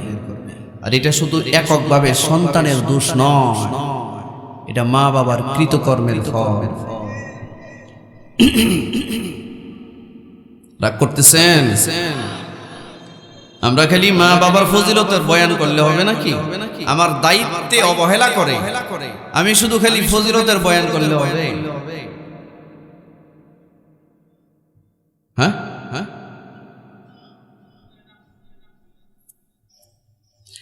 সম্মানিত ভাইয়েরা আমার, এই জন্য অনুরোধ করছি, খুব খেয়াল করো। আল্লাহ রাসূল 1 নম্বরে বললেন, আবু হুরায়রা শোনো, ইত্তাকিল মাহারিমা তাকুন আবাদান নাস। আবু হুরায়রা, হারাম ছেড়ে দাও, তুমি হয়ে যাবে মানব জাতির ভিতরে সবচেয়ে বড় ইবাদতকারী। 1 নাম্বার। কয় নাম্বার? 2 নাম্বার আল্লাহ রাসূল বলেন, ওয়ারদা বিমা কাসামাল্লাহু লাকা তাকুন আগনান নাস।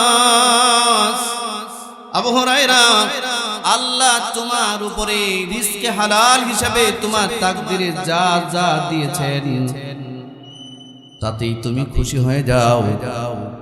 তাকুন আগনান নাস, গোটা মানব জাতির ভিতরে তুমি হয়ে যাবে সবচেয়ে বড় ধনী মানুষ। হায় হতাশ করবে না, না পাওয়ার যন্ত্রণা ভেতরে কাজ করবে না। তোমার তাকদীরে যা ছিল তাই আসছে, যা ছিল না তা আসবে না, যা আছে তা আসবে, চিন্তা করে কোনো লাভ নাই, ঠিক না? হবে একটা মানুষের লাইফস্টাইলটা যখন এমন হয় যে হ্যাঁ আমি আমার তাকদীরের উপরে সন্তুষ্ট, তখন সে আর ডিপ্রেশনে থাকে না। আল্লাহ তখন তাকে সাহায্য করে, আত্মার ভেতর থেকে সে নিজেকে স্বয়ং সম্পূর্ণ ভাবা শুরু করে যে না, আমার না পাওয়ার কিছু নেই, আমার মালিক আমার জন্য যা রেখেছেন তাই, ঠিক না? ঠিক না? 3 নম্বরে আল্লাহ রাসূল বলেন, ওয়া আহসিন ইলা জারিকা তাকুম মুমিনা। রাসূল বললেন, আবু হুরায়রা, তোমার প্রতিবেশীর সাথে তুমি সদাচরণ করো, দয়া মায়ার আচরণ করো, ইহসান করো, ইহসান। প্রতিবেশীরে জ্বালায়ও না, কষ্ট দিও না, অত্যাচার করবা না, প্রতিবেশীর উপর অত্যাচার করবা না। আর আমাদের জ্বালায় প্রতিবেশী অতিষ্ঠ। অনেকের তো জ্বালায় প্রতিবেশী ঘরবাড়ি বিক্রি করে তুই যাই যে না, এর সাথে থাকা যাবে না। কি বলেন আপনারা? হ্যাঁ, এমন জ্বালানি জ্বালাইছে, সে বাড়িটা কষ্ট করে বানাইছে, বেটা অনেক কষ্ট করে 1 কাঠা জায়গা কিনছে, 3 কাঠা জায়গা কিনছে, বাড়িটা করছে, কিন্তু এর সাথে যে খবিশ মার্কা প্রতিবেশী, এমন অত্যাচারের ঠেলায় বেটা বাড়ি অর্ধেক দামে বিক্রি করে গেছে, জান বাসায়।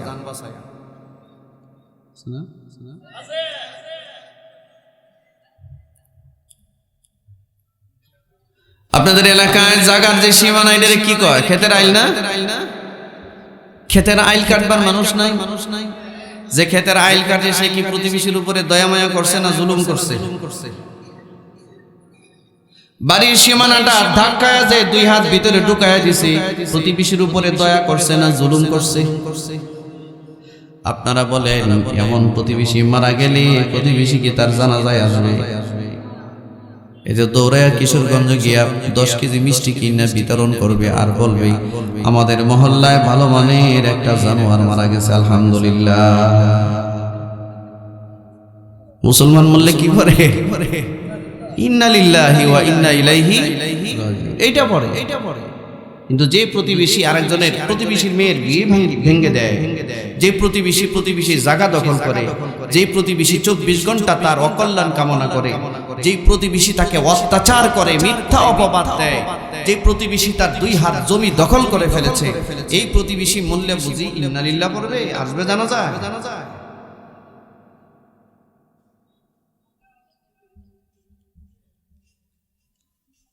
প্রতিবেশীরে জানাও না। রাসূল বলেন, আবু হুরায়রা, প্রতিবেশীরে জানাও না। ওয়া আহসিন ইলা জারিকা তাকুম মুমিনা, যদি তুমি সত্যিকারে একজন পারফেক্ট মুমিন হতে চাও, প্রতিবেশীর সাথে সদাচরণ করো। আর এক হাদিসে, সমার্থক হাদিসে রাসূল বলেন, মান কানা ইউমিনু বিল্লাহি ওয়াল ইয়াউমিল আখির ফালইউকরিম জারাহু। রাসূল বলেন, যে ব্যক্তি আল্লাহর উপর ঈমান রাখে আর পরকালের উপর ঈমান রাখে, ফালইউকরিম জারাহু, সে যেন তার প্রতিবেশীকে সম্মান জানায়, প্রতিবেশীকে যেন ইনসাল্ট না করে, অসম্মান যেন না করে। এক হাদিসে রাসূল বলেন, তুমি যদি কোনো গোশতের তরকারি রান্না করো, ভালো কিছু তরকারি রান্না করো, ঝোল ভাড়ায়া দিও, ঝোল ভাড়ায়া দিও।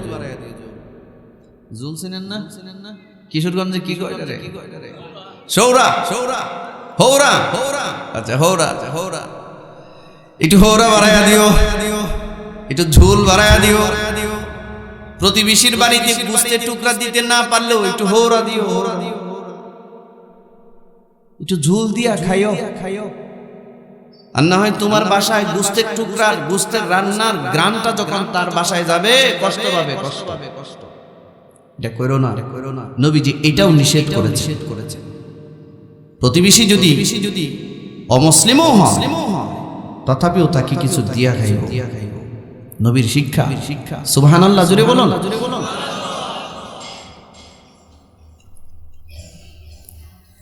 আপনারা বিরক্ত হইতেছেন নাকি? ছোটবেলায় আমরা দেখছি, আমি আমার আব্বারে দেখছি মাঝে মধ্যে বাজার থেকে শুকনা ইলিশ, লবণ দেওয়া ইলিশ আনতো, লবণ দেওয়া ইলিশ। আম্মাকে দেখতাম ইলিশটা যখন ভুনা করতো, এটা একটা সুঘ্রাণ পুরা বাড়িতে ছড়ায় যেত। ছোট ছোট বাটি বের করে আম্মা বলতেন, একটু টুকরা দিয়ে বলতেন, এটা তোমার বড় চাচার বাসায় দিয়ে আসো, এটা ছোট চাচার বাসায় দিয়ে আসো। আশপাশে যারা আছে সবাই একটু দিয়া তারপরে খাওয়া হইতো। সেই মিল, সেই মহব্বত, সেই ভালোবাসা এখন শুধু দুঃস্বপ্ন। এই মায়া আর মমতা এই সমাজে এখন আর নাই। আমাদের সমাজে এখন সম্পদ বেড়েছে, শিক্ষা দীক্ষা বেড়েছে, আর আমরা অমানুষ হয়েছে। কমছে শুধু মানবিকতা, কমছে শুধু দয়া মায়া।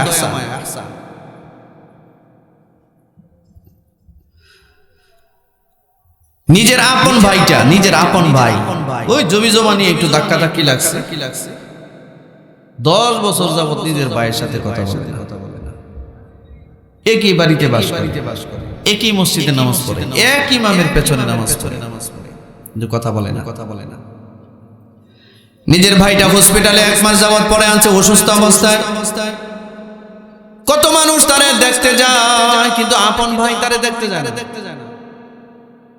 এ ভাই, এমন ঘটনা কি ঘটনা বাংলাদেশে? দেখতে যায় না, নিজের ভাইটাকে দেখতে যায় না, সে তার দিল শক্ত হয়ে গেছে। প্রতিবেশীর উপরে কি দয়া করবে সে তো তার আপন মার পেটের ভাইয়ের উপরে দয়া করতে পারে না।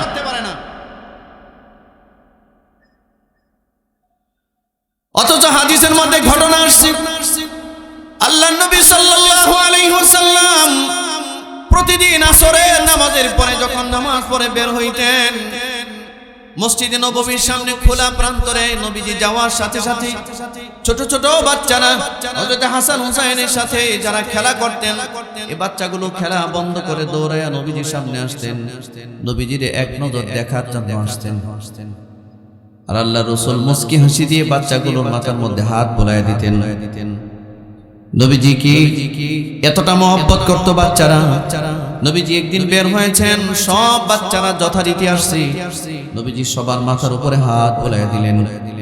লক্ষ্য করলেন একটা বাচ্চারে দেখা যায় না। রাসূল তার সাথীদেরকে জিজ্ঞাসা করছেন, তোমাদের মধ্যে একজন সাথীকে দেখতে পাচ্ছি না, সে কোথায়? বলে হুজুর সে তো অসুস্থ, প্রচন্ড জ্বর। বাড়ি কোথায়, চেনো নাকি? বলে হুজুর চিনি। কোথায় বাড়ি?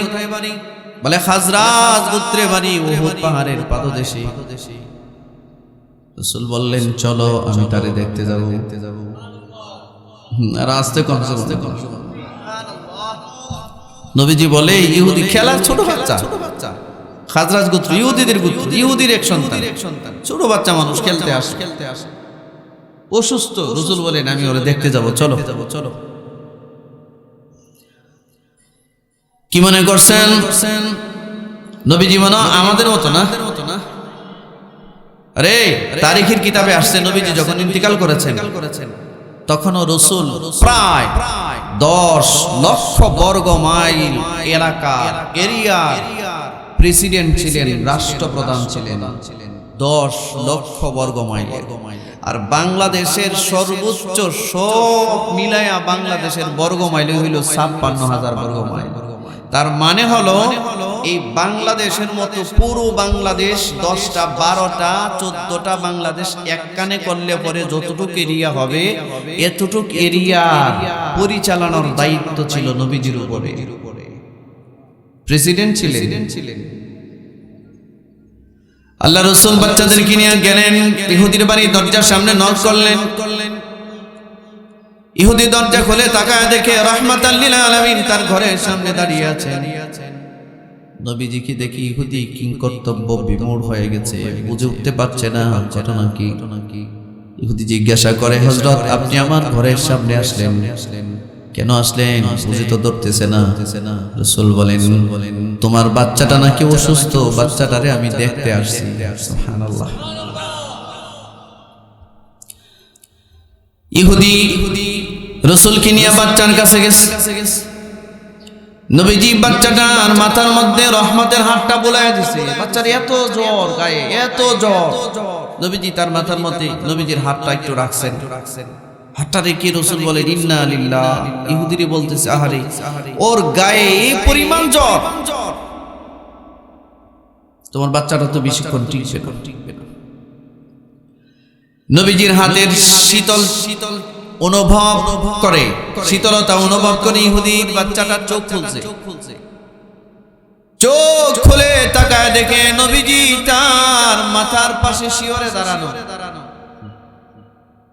ইহুদি হিসাব মিলাইতে পারছে না, বাচ্চাটা তাকায় দেখছে নবীজি দাঁড়ানো। বাচ্চা জিজ্ঞাসা করছেন ইয়া রাসূলুল্লাহ আপনি আমার ঘরে আমার কাছে? রাসূল মুস্কি হাসি দিয়া বলেন হ্যাঁ, আমি তোমারে মহব্বত করি। আজকে খেলার মাঠে তোমারে না দেখি শুনছি তোমার সাথীদের কাছে তুমি একজন অসুস্থ মানুষ, তুমি নাকি প্রচন্ড জ্বর তোমার গায়ে, জন্য তোমারে দেখতে আসছি। আমি তোমারে অনেক মহব্বত করি। রাসূল বলেন তুমি কি আমারে মহব্বত করো? ইহুদির সন্তান বলে ওগো আল্লাহর নবী, খাজরাজ গোত্র থেকে মদিনা আপনার মসজিদ বহুদূর, প্রায় 3 কিলোমিটার দূর। ওগো আল্লাহর নবী আমার বাড়ির পাশে খেলার অনেক বড় প্রশস্ত জায়গা আছে, খেলার সাথীও আছে, কিন্তু আমি এখানে খেলি না। আমি বিকেল বেলা দৌড়ায় জায়গা মসজিদ নববীর সামনে, ওখানে শুধু আমি খেলতে যাই না, ওখানে মূলত আপনারে এক নজর দেখতে যাই। আপনারে দেখলে আমার চোখ শীতল হয়, আপনারে দেখলে আমার হৃদয় শীতল হয়। আপনি যখন আমাদের মাথার উপরে হাত রাখতেন আমার সারা শরীর শীতল হয়ে যাইত। ওগো আল্লাহর নবী, আমি শুধু খেলতে যাই না, আপনার একটু দেখতে যাই। রাসূল বলেন, তুমি কি চাও না এই বন্ধনটা চিরকাল থাকুক? এই ভালোবাসার মায়া মমতার বন্ধন এটা চিরকাল থাকুক, এটা কি তুমি চাও না? বলে অবশ্যই চাই। রাসূল বললেন, তোমারে আমি কালিমায়ে শাহাদাতের দাওয়াত দিচ্ছি, তুমি শাহাদাত পাঠ করে নাও। আমি আমার মালিক রে বলে দিব, আল্লাহ যেন পরকালে তোমারে আমার সাথী বানায়া দেয়। ইহুদির সন্তান কালিমায়ে শাহাদাত পাঠ করবে কি করবে না, বাচ্চা মানুষ তার মা বাবার চেহারার দিকে তাকায় আছে। তার বাবা ডাক দেয়া বলে, একজন নবী তোমার মতো একটা ছোট বাচ্চাকে দেখতে আসছে। এতদিন আমি কনফিউশনে ছিলাম, এখন আর আমার কনফিউশন নাই। ইনার মতো সত্যবাদী কোন নবী আর হতে পারে না। নির্দ্বিধায় তুমি কালিমায়ে শাহাদাত পাঠ করে নাও। নবী ইহুদির বাচ্চারে দেখতে যায়, ইহুদির সন্তানরে নবী দেখতে যায়, আর আপনি আপনার আপন ভাইটারে দেখতে যান না। আপনি নিজেরে মুসলমান মনে করেন। মুসলমান কয়েক রাকাত নামাজ পড়ার নাম নয় বন্ধু। মুসলমান শুধু কয়েকবার হজ করার নাম নয়। মুসলমান শুধু কয়েক লাখ টাকা আল্লাহর রাস্তায় দান করে দেওয়ার নাম নয়। মুসলমানের কিছু দায়িত্ব আছে, কর্তব্য আছে, এগুলো পালন করতে হয়। এগুলো ছাড়া পারফেক্ট মুসলমান হওয়া যায় না। আমরা ভাইয়ের খবর রাখি না, বোনের খবর রাখি না। বোনগুলোর যেন সম্পদ দিতে না হয়, বাড়ি থেকে তাড়ায়া দেই। বাবার সম্পত্তির উত্তরাধিকার যেন দিতে না হয়, ঠিক কিনা জোরে বলেন। আমাদের সমাজের শতকরা 95 জন মানুষ, 97 জন মানুষ বাবা মার রেখে দেওয়া সম্পদের উত্তরাধিকারী বন্টন করে না, মাইরা দেয়, ঠিক কিনা জোরে বলেন। বাবা মার সম্পদে বোনদের কোনো হক আছে নাকি? নাই নাই নাই। আল্লাহ বলেন, মিন হাযিল উনসায়াইন, বাবা মার রেখে দেওয়া সম্পত্তিতে বোনদের হক হলো, একজন বোন যা পাবে ভাই তার ডাবল পাবে। বোন যদি পায় 1 কোটি টাকার সম্পদ আর ভাই পাবে 2 কোটি টাকার সম্পদ। বোন যদি পায় 10 লাখ টাকার সম্পদ, ভাই পাবে 20 লক্ষ টাকার সম্পদ।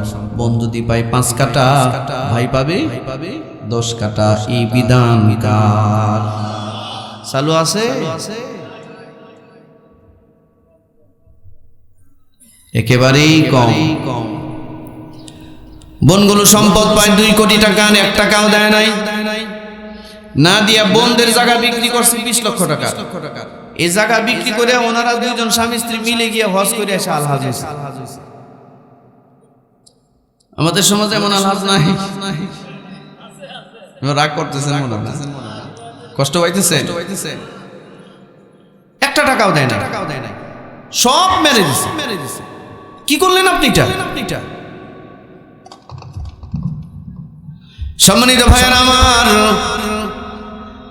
বোনদেরকে মেরে আল্লাহর ঘর ধরে কান্দে, বলে আল্লাহ অনেক কষ্ট করে আসছে, আমারে মাফ করে দেন। আর বাংলাদেশে বোনগুলো যায় নামাজের মধ্যে পড়ে সিজদায় গিয়ে বলে, আল্লাহ আমার আব্বার সম্পদ থেকে যারা আমারে বঞ্চিত করলো, আপনি আপনার রহমত থেকে তারে বঞ্চিত করে দেন। এবার আপনারা ফতোয়া দেন, কার দোয়া কবুল হবে? এই আস্তে বলেন কেন? জোরে বলেন, জোরে জোরে। ও মুরব্বীরা, চাচারা, এই যে সমস্যাগুলো, প্রবলেমগুলো বাজায় গিয়া কবরের দিকে যাইতেছেন। আপনার বয়স এখন 70 বছর, 60 বছর, 80 বছর হয়ে গেছে, এখনো পর্যন্ত বাবার সম্পত্তির মিরাসের বন্টনটা করলেন না। কার কি দানা পাওনা আছে আপনি মিটায়া দিলেন না। আপনি যে এই যে অসমাপ্ত অসঙ্গতি অবস্থায় চলে যাচ্ছেন কবরে, আপনি দিলেন না, আপনার সন্তান কি দিবে তাদের হক? আপনি যে আরেকজনের হক মেরে কবরের দিকে যাত্রা শুরু করছেন, হজ করছেন, দান করেন, আপনি এই হইছেন, সেই হইছেন, মাতবর হইছেন, আপনি যা খুশি তাই হন, কিন্তু আপনি বন্ধের সম্পত্তি মেরে দিয়েছেন। এইটার জবাব কে দিবে কবরে? বলেন আমার, কে দিবে?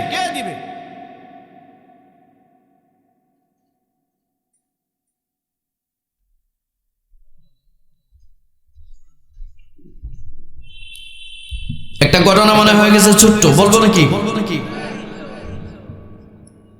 মক্কা বিজয়ের পর একটা যুদ্ধ হয়েছিল, এটার নাম গাজওয়ায়ে হুনাইন। ওই যুদ্ধে 12,000 মুজাহিদ ছিল। ওই মুজাহিদদের প্রধান সেনাপতি ছিলেন মুহাম্মদুর রাসূলুল্লাহ সাল্লাল্লাহু আলাইহি ওয়াসাল্লাম নিজে। আর তায়েফ থেকে 30,000 সশস্ত্র সৈন্যবাহিনী আসছিল, কাফেররা আসছিল মক্কার ঘরে আগুন দেওয়ার জন্য, রাসূলকে হত্যা করার জন্য, সাহাবীদেরকে হত্যা করবার জন্য। হুনাইনের ময়দানে মোকাবিলা, এই তুমুল যুদ্ধে আল্লাহ মুসলমানদেরকে বিজয় দান করলেন। সুবহানাল্লাহ বলেন। বিজয় কারে দিবেন? মুসলমানের সংখ্যা কতটুক?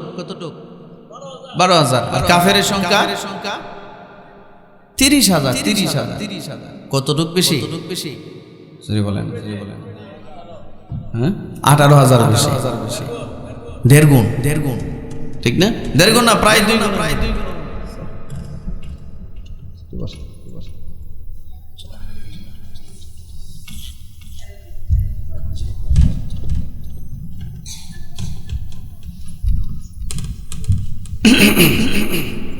কয় গুণ?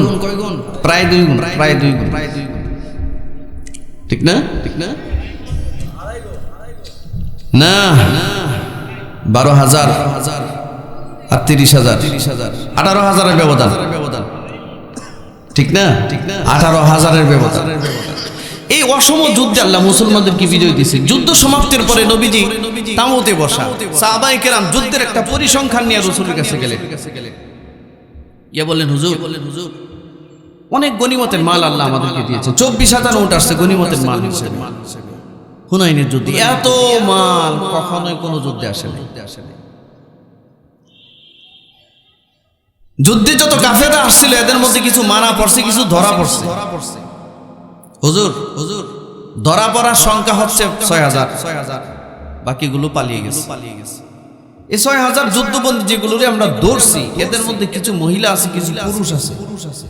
এই মহিলা বন্দীদের ভেতর থেকে একটা বন্দী বারবার ডিস্টার্ব করছে আমাদেরকে, বারবার বলতেছে, এই তোমরা একটু তোমাদের নবীর কাছে আমাকে নিয়ে যাও, আমি তোমাদের নবীর সাথে একটু কথা বলবো। আমরা জিজ্ঞাসা করলাম, আপনি আসছেন তায়েফ থেকে নবীরে মারতে, আমাদেরকে মারতে আসছেন, মক্কার ঘরে আগুন লাগাইতে আসছেন, আমাদের শত্রু আপনি এখন যুদ্ধবন্দী, আমাদের কাছে বন্দী, আসামি আপনি আমাদের নবীর সাথে, নেতার সাথে দেখা করবেন কেন?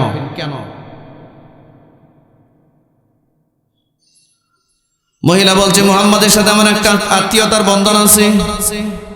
কি আছে? আত্মীয়তার বন্ধন। কি বন্ধন? মহিলা বলে যে মুহাম্মদ আমার ভাই হয়, আমি তার বোন। নিয়ে যাও। এই সংবাদ রাসূলের কাছে সাহাবায়ে কেরাম গিয়ে দিলেন। আল্লাহর রাসূল সাল্লাল্লাহু আলাইহি ওয়াসাল্লাম আত্মীয়তার সম্পর্কের ব্যাপারে অত্যন্ত সিনসিয়ার ছিলেন। রাসূল বললেন, ঠিক আছে, মহিলাকে নিয়ে আসো আমার কাছে। সাহাবীরা নবীজির কাছে মহিলাকে নিয়ে দাঁড় করালেন। রাসূল বসা আর মহিলা দাঁড়ানো। নবীজি একবার মহিলার চেহারার দিকে তাকায় বলেন, মান আনতি, আপনি কে? আপনি নাকি দাবি করছেন আপনি আমার ভাই বোন হন আর আমি আপনার ভাই হই? লা আরিফ, আমি তো আপনাদের চিনছি না, আপনি কে? সূরা আহজাবের তাফসীরে আল্লামা ইদ্রিস কান্দলবী রাহমাতুল্লাহি আলাইহি তাফসীরে মারিফুল কোরআনের মধ্যে লেখেন, রাসূল জিজ্ঞাসা করেন, আমি তো আপনাকে চিনতে পারছি না, আপনার পরিচয় দেন। মহিলাকে বারবার জিজ্ঞাসা করার পর মহিলা রাসূলের চেহারার দিকে তাকায়া অপলক দৃষ্টি নিয়ে তাকিয়ে আছে, কথা বলতে পারে না, কান্না করতেছে। আল্লাহ রাসূল জিজ্ঞাসা করলেন, আপনি কান্না করছেন কেন? আপনার পরিচয়টা আপনি একটু ব্যক্ত করুন। মহিলা ডাক দিয়া বলে, মুহাম্মদ তুমি কি আসলে আমাকে চিনতে পারছো না? বলে, না, আমি আপনারে চিনলে দ্বিতীয়বার আর জিজ্ঞাসা করতাম না, চিনি নাই বিধায় বারবার জিজ্ঞাসা করছি। এবার মহিলা বলে, তাহলে আমার পরিচয়টা শোনো। আমার পরিচয় হলো, আমার নাম সায়মা আর আমার মার নাম হালিমাতুস সাদিয়া। আমার বাড়ি তায়েফ। ছোট্টবেলায় তুমি আমাদের বাড়িতে ছিলে। আমি আমার এই দুটো হাত দিয়া তোমার জীবনে আমি বহুবার তুলে নিয়েছি। আমার এই ঠোঁট দিয়া তোমার গালে, তোমার কপালে, তোমার এই কপালের মধ্যে, ঠোঁটের মধ্যে, গালের মধ্যে আমার দেওয়া স্নেহ, মায়া, মমতার হাজার হাজার তোমার দাগ আছে। শুধু তাই নয়, আমি যখন তায়েফের ময়দানে ছাগল চড়াইতে বের হইতাম, আমার সাথে হাত ধরে ধরে তুমি বের হইতে। আমি দেখতাম প্রচন্ড রৌদ্রের করতাপে কোথাও কোনো ছায়া নাই। তুমি যেদিনে আমার সাথে থাকতে সেদিন মেঘমালাগুলো আমাদের উপরে এসে ছায়া দিত। শুধু তাই নয়, রাতের বেলায় তুমি যখন ঘুমাতে আমার বুকের মধ্যে মাথা রেখে তুমি ঘুমাইতে, আর আমি তোমার পিঠের মধ্যে হাত পরায়া দিতাম, হাসবি রাব্বি জাল্লাল্লাহ গান গাইতাম। আমার ওই গানের আওয়াজে আর মমতার স্পর্শে তুমি আমার বুকে ঘুমাইতে। আমি তোমার সেই বড় বোন। আল্লাহু আকবার। বলতে দেরি নবীজি বসা ছিলেন, বসা থেকে দাঁড়ায় গেছেন। দাঁড়ায়া নবীজির গায়ের মধ্যে ইয়ামানি একটা দামি চাদর ছিল। এই চাদরটা নবীজি নিজে খুলছেন, চাদরটাকে ভাঁজ করেছেন, ভাঁজ করে নিজেই নিচে চাদরটা বিছাইয়া দিয়েছেন। চাদর বিছাইয়া আল্লাহর নবী তার বোনকে হাতে ধরে এই চাদরের উপরে যুদ্ধাপরাধী বোনটাকে বসাইয়া দিয়েছে। সুবহানাল্লাহ। বোনকে বসাইয়া দিয়েছে নবীর চাদরের উপরে। এটা নরমাল কোন ব্যক্তির চাদর নয়, এটা এমন এক ব্যক্তির চাদর যেই ব্যক্তির দেহ মুবারক কখনো ঘামলে সেখান থেকে মেশক আম্বারের গ্রান বের হইতো। আল্লাহু আকবার বলেন। নবীজি থুতু মারলে সেখান থেকে মেশক আম্বারের গ্রান বের হইতো। এই থুতুটা সাহাবায়ে কেরাম যার যার চোখের মধ্যে সুরমার মতো ব্যবহার করত। কোন রাস্তা দিয়া নবীজি হাঁটলে 40 দিন পর্যন্ত ওই রাস্তায় সুগ্রাণ চড়াইতো। নবীজি মরুভূমির কোন রাস্তা ধরে হাঁটলে মরুভূমির বিক্ষিপ্ত বালিকণাগুলো নবীকে সশ্রদ্ধ সালাম জানাতো। নবীজি কোন পাহাড়ি গিরিপথ ধরে হাঁটলে পাহাড়ের পাথরগুলো নবীর সালাম জানাতো। আল্লাহর নবী জমিনে দাঁড়ায়া আসমানে ইশারা করে আঙ্গুল দিয়ে ইশারা করলে চাঁদটা দুইটা ভাগ হয়ে যেত। এমন একজন পাওয়ারফুল ব্যক্তি চাদরের উপরে একজন যুদ্ধাপরাধী মহিলাকে নবীজি বসায় দিয়েছেন। বিষয় একটাই, মহিলার যুদ্ধাপরাধ নবীজি দেখেন নাই, দেখেছেন মহিলা নবীর দুধ বোন হয়। কারণ ইসলামী শরিয়ার একটা হুকুম আছে, নিজের গর্ভধারিণী মার যে মর্যাদা, দুধ মা রেখে মর্যাদা, নিজের আপন ভাই বোনের যে মর্যাদা, নিজের দুধ ভাই বোনের একই মর্যাদা। ঠিক কিনা জোরে বলেন। রাসূল তার বোনকে সম্মান জানালেন। শুধু সম্মান নয়, নবীজি তার বোনের সামনে গিয়ে হাঁটু ভেঙে বসে গেছেন। যেমন নামাজে আমরা বসি, বসে বোনের চেহারার দিকে তাকায় আছে। রাসূল তার বোনকে কাছে পেয়ে কান্না শুরু করে দিয়েছেন। বহু বছর পরে ভাই আর বোনের দেখা, ছোট্টবেলায় যারা দেখছে, মাঝখানে যুগের পর যুগ চলে গেছে, সাক্ষাৎ নাই, ভাই বোনের দেখা নাই। এত বছর পরে সাক্ষাৎ, রাসূল বোনের চেহারার দিকে তাকিয়ে কাঁদছেন, আর বোন রাসূলের চেহারার দিকে তাকিয়ে কাঁদছেন। এই দৃশ্য দেখে সাহাবায়ে কেরাম সবাই কান্না শুরু করে দিয়েছে। আল্লাহ রাসূল এক পর্যায়ে বোনরে বলতেছেন, আপনি মনে মনে ভাবতে পারেন আপনি একজন অপরাধী, এই জন্য মনে হয় আপনার এখন আমি আসামির কাঠগড়ায় দাঁড় করাবো। না না না, শুনুন, একবারের জন্য আমি প্রশ্ন করব না আপনাকে, কেন আপনি আমাদের বিরুদ্ধে যুদ্ধ করতে আসছেন। বরঞ্চ আমি আমার আল্লাহর দরবারে শুকরিয়া জানাই যে যুদ্ধের মাঠে হলেও আমি আমার বোনকে খুঁজে পেয়েছি। রাসূল তার বোন খুঁজে পায়া শুকরিয়া জানায়, আর আপনি আপনার বাড়ি থেকে আপনার বোনটাকে বাইর করে দিয়া যাতে বাবার সম্পদের ওয়ারিশ দেওয়া না লাগে, এই জন্য আপনি শুকরিয়া জানান। নবীজি সাহাবীদেরকে, নবীজি তার বোনকে ডাক দিয়া বলছেন, আপনি আমার কাছে কি চান? লম্বা কথা, সংক্ষেপে বলতে হুজুর চলে আসছেন, আমি এখনই ছেড়ে দিব। রাসূল বললেন, আপনি কি চান আমার কাছে? বোন বলতেছে, ভাই আমি এখন বন্দী, আসামি হিসেবে তোমার কাছে আমি মুক্তি চাই, মুক্তির ব্যবস্থা করো। আল্লাহ রাসূল মুস্কি হাসি দিয়ে বললেন, অপেক্ষা করুন, মুক্তির ব্যবস্থা আমি করছি। এই কথা বলে নবীজি সকল সাহাবীদেরকে ডেকে বলে, আমার চাদরের উপরে যে মহিলাটা বসা, ইনি কোনো সাধারণ মহিলা নয়, ইনি আমার দুধ বোন। ছোট্টবেলায় আমার বোনটা অনেক দয়া মায়া ইহসান আমার প্রতি দেখাইছেন। যেভাবে হোক বুঝে না বুঝে আমাদের বিরুদ্ধে যুদ্ধে আসছেন। আমার বোন এখন মুক্তি চায়। কি বলো তোমরা? সাহাবায়ে কেরাম বলেন, ইয়া রাসূলুল্লাহ, আপনার বোন দুধ বোন, আপনি ক্ষমা করে দিবেন, এটার জন্য আমাদেরকে জিজ্ঞাসা করার কোনো প্রয়োজন নাই। আপনার সেই সুপ্রিম অথরিটি আছে, আপনার সেই একক নির্বাহী ক্ষমতা আছে, আপনি আপনার নির্বাহী ক্ষমতায় আপনার বোনকে ক্ষমা করে দেন। আমাদের কোনো বাধা বিপত্তি আপনার প্রতি নাই, আপনি নির্দ্বিধায় ক্ষমা করে দিতে পারেন। আল্লাহ রাসূল বললেন, এটা আমিও জানি, আমি ক্ষমা করে দিলাম, তোমরা কেউ কিছু বলবে না। কিন্তু লক্ষ্য করো, আমার বোন যদি ব্যক্তিগতভাবে আমার সাথে অপরাধ করতো তো আমি একাই আমার বোনকে ক্ষমা করে দিতাম, তোমাদের কাউরে জিজ্ঞাসা করতাম না। এটা আমার বোন এখন যে অপরাধটা করেছে এটা ব্যক্তিকেন্দ্রিক অপরাধ নয়, এটা যুদ্ধ অপরাধ। এটা শুধু আমার একার বিরুদ্ধে নয়, তোমাদের সকলের বিরুদ্ধে যুদ্ধ করতে আসছেন। সুতরাং এখানে যদি আমি একক ক্ষমতায় আমার বোনকে ক্ষমা করে দেই, এটা তখন আর ন্যায় বিচার হবে না।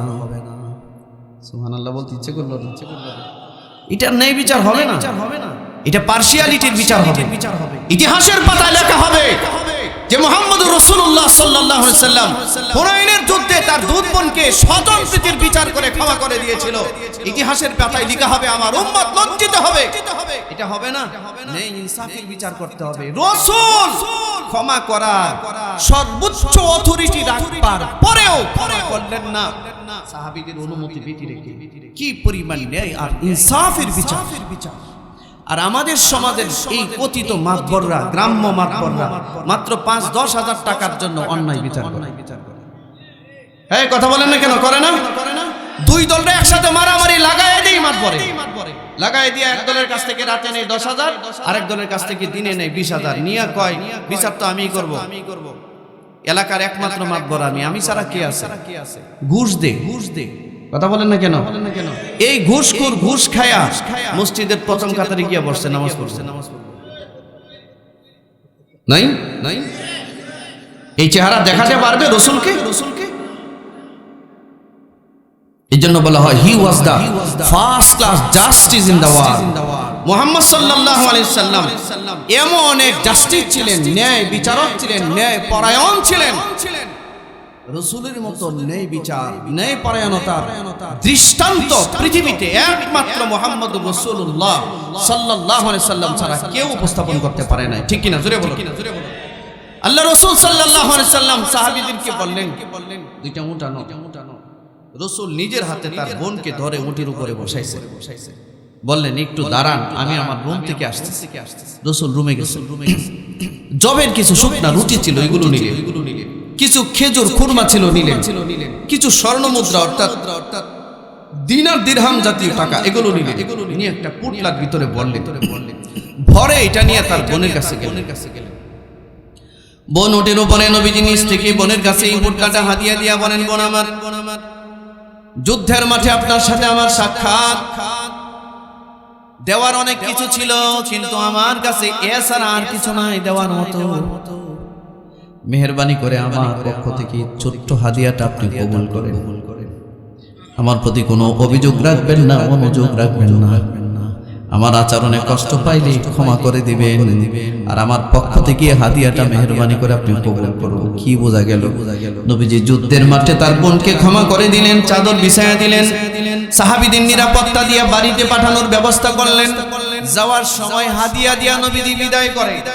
আর আমরা সেই নবীর উম্মত, আমাদের বোনদেরকে হাদিয়া দিব তো দূরের কথা, বোনগুলোরে 10 বছর 20 বছর 15 বছর 30 বছর হয়েছে বিয়ে দিছি, আছে না মরছে, জীবিত না মারা গেছে, সুস্থ না অসুস্থ, সুখে আছে না দুঃখে আছে, খবর রাখি না। কারণ আমরা মনে করছি বেশি খবর রাখলে সমস্যা, আবার বাবার ওয়ারিস দেওয়া লাগবে। হাদিয়া তো দূরের কথা, বোনগুলোর যে ন্যায্য পাওনাটা, সেই পাওনাটা আমরা মেরে দিয়েছি, ফরজটা মেরে দিয়েছি। আমরা বোনদের ফরজটা মেরে দিয়া আমরা হয়েছি নামাজি, আমরা হয়েছি যাকাতি, আমরা হয়েছি হাজি, আমরা হয়েছি দানবীর, আমরা হয়েছি হাজি গাজী নামাজি, সব সমাজের মাতবর টাতবর সব আমরা, অথচ বোনদের ফরজটা মেরে দিছি। এই হইল আমাদের ন্যায় বিচার, ঠিক না? এই হলো ইহসান আমাদের। আসেন এগুলো ঠিক করি। কারা কারা পারবো ইনশাআল্লাহ? যেটা বলেন পারবো সবাই? হ্যাঁ পারবো তো? একটা যুক্তি আছে, আপনার বোন যদি স্বামীর বাড়িতে কোটি টাকার সম্পদের মালিক হয়, অভাব অনটন না থাকে, আপনার বাবা সম্পত্তি রেখে গেছে অল্প, বোনগুলোতে দূরে সরায়েন না, বাড়িতে আনেন, দাওয়াত দেন, এক দস্তরখানে খান, ভাই বোন মিলে খান। বোনদেরকে বলেন যে বোন, আব্বা যে সম্পদ রেখে গেছে, এখানে তোমাদের একটা ফরজ বিধান আছে, একটা অংশ আছে, এটা দিয়ে দাও, আমাদের উপরে ফরজ, আমরা এটা দিয়ে দিতে বাধ্য, দিয়েই দিব। কিন্তু বাস্তবতাটা তোমাদের সামনে উঠাইয়া ধরি, তোমরা যেই তোমাদের স্বামীর বাড়ি ছিল আলহামদুলিল্লাহ যথেষ্ট সম্পদের মালিক, আমার আব্বা যা সম্পদ রেখে গেছে, আমাদের আব্বা, এই সম্পদ নিয়ে আমাদের যে বাচ্চা কাচ্চা, আমরা যে ভাই বোন যারা আছি, খুব অভাবে আমাদের জীবন চলে। এটা দিয়ে তো আমরা পারতেছি না। আমাদের এই পুরোটা সম্পদ দিয়ে দিলে আমাদের কষ্ট হবে, চলতে। আপনারা বলেন, বোন যদি স্বামীর বাড়িতে অনেক টাকার মালিক হয়, অভাব যদি না থাকে, ভাইটা যদি অভাবে থাকে, বোন কি ভাইয়ের গলায় ভরা দিয়া সম্পদের ওয়ারিশ নিবে? এটা ন্যায়? বাংলাদেশে ন্যায় কেউ? ভাই তো অসুস্থ হলে অনেক সময় বোন গলার চেইনটা বিক্রি করে দিয়ে ভাইয়ের চিকিৎসা করে। তাহলে বোনগুলোর এরকম কষ্ট কেন দিচ্ছে আপনারা? কেন দিচ্ছি আমরা? এটা ঠিক করা দরকার আছে কিনা? আল্লাহ আমাদেরকে তৌফিক দিক। হযরত আফওয়ান, আমি বসায় রেখে একটু কথা বলছি, মাফ করে দিবেন। আমি আপনাদের কাছে দোয়া চাই। বাকি দুইটা অপশন আরো রয়ে গেছে। তবে মূল কথা হচ্ছে হারামের সাথে ইবাদতের কোনো সংশ্লিষ্টতা নাই। হারামটাকে অবশ্যই পরিত্যাগ করতে হবে, এর বিকল্প কিচ্ছু নাই। আমরা পারবো হারাম ছাড়তে ইনশাআল্লাহ। আল্লাহ আমাদেরকে তৌফিক দান করুন। আমি জানি আমার কথাগুলো একটু শক্ত হয়েছে, কষ্ট পাইছেন, ক্ষমা করে দিবেন। আসসালামু আলাইকুম ওয়া রাহমাতুল্লাহি ওয়া বারাকাতুহু।